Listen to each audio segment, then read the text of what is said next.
Assalamualaikum warahmatullahi wabarakatuh. Halo semuanya, kali ini saya akan menyampaikan terkait dengan koneksi antar materi pada modul 2.1 terkait dengan pembelajaran berdiferensiasi. Baik, sebelumnya saya Iip Saiful Wahyudi, calon guru penggerak angkatan 10 dari Kabupaten Pandeglang. Saya bertugas di Sekolah Dasar Negeri Padaherang 3, tepatnya berada di Kecamatan Angsana. Apa itu pembelajaran atau apa yang dimaksud dengan pembelajaran berdiferensiasi? Nah, pembelajaran berdiferensiasi yaitu proses yang komprehensif dan fleksibel yang mencakup perencanaan, persiapan, dan penyampaian pengajaran untuk mengakomodasi keberagaman kebutuhan belajar murid di dalam kelas. Selanjutnya, apa yang harus dilakukan guru dalam melaksanakan pembelajaran berdiferensiasi? Nah, untuk seorang guru agar dapat melaksanakan pembelajaran berdiferensiasi, yang pertama, seorang guru itu harus memahami tujuan pembelajaran. Yang kedua, mengetahui dan merespon kebutuhan belajar murid.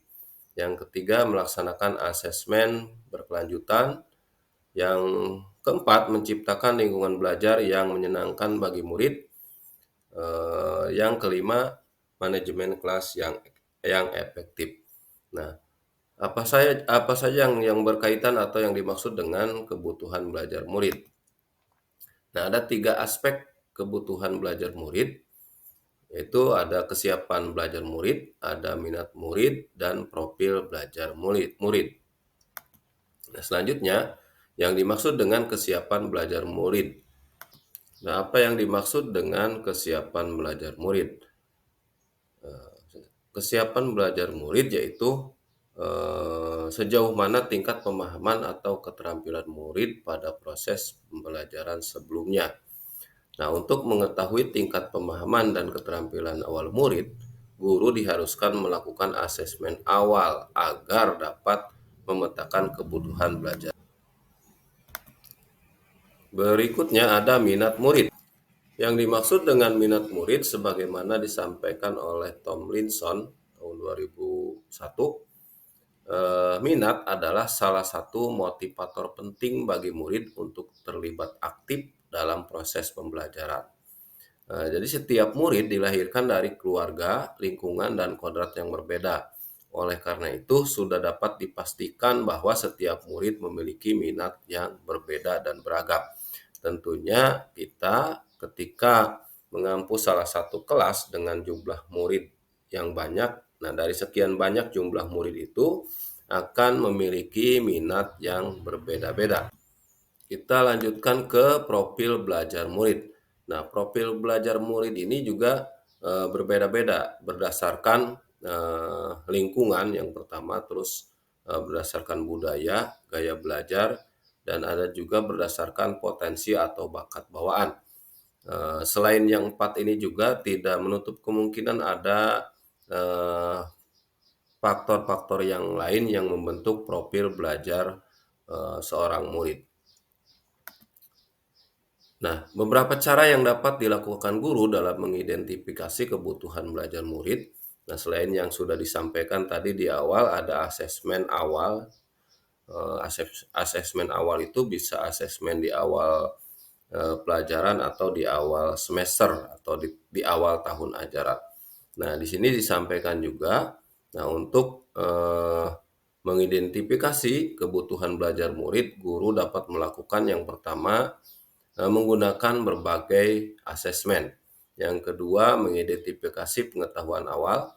Yang ketiga, berkomunikasi dengan guru murid sebelumnya. Yang selanjutnya, membaca raport murid sebelumnya, melakukan review dan merefleksi praktik pengajaran, dan yang terakhir, mengamati perilaku murid. Adapun strategi pembelajaran berdiferensiasi itu ada yang disebut dengan diferensiasi konten, proses, dan produk. Nah, strategi pembelajaran berdiferensiasi dapat dipilih salah satu atau ketiganya. Jadi disesuaikan dengan kebutuhan belajar murid. Kita lanjut ke strategi pembelajaran berdiferensiasi yang pertama, yaitu eh, strategi pembelajaran berdiferensiasi konten. Jadi mencakup konsep, materi, atau keterampilan yang akan diajarkan. Nah, ini dilakukan dengan menyesuaikan cara pengajaran sesuai kebutuhan belajar murid. Yang kedua ada diferensiasi proses, mencakup kegiatan yang memfasilitasi murid dalam memahami atau mempraktikkan konten dengan proses yang berbeda sesuai kebutuhan belajar, sesuai dengan kebutuhan belajar murid. Dan yang ketiga ada diferensiasi produk. Nah, ini mencakup hasil dari proses pembelajaran murid. Kita lanjut ke keterkaitan pembelajaran berdiferensiasi dengan materi sebelumnya. Baik, untuk mengetahui apa saja keterkaitan pembelajaran berdiferensiasi ini dengan materi sebelumnya, kita lihat berikutnya. Ini untuk keterkaitan pembelajaran berdiferensiasi dengan modul 1.1.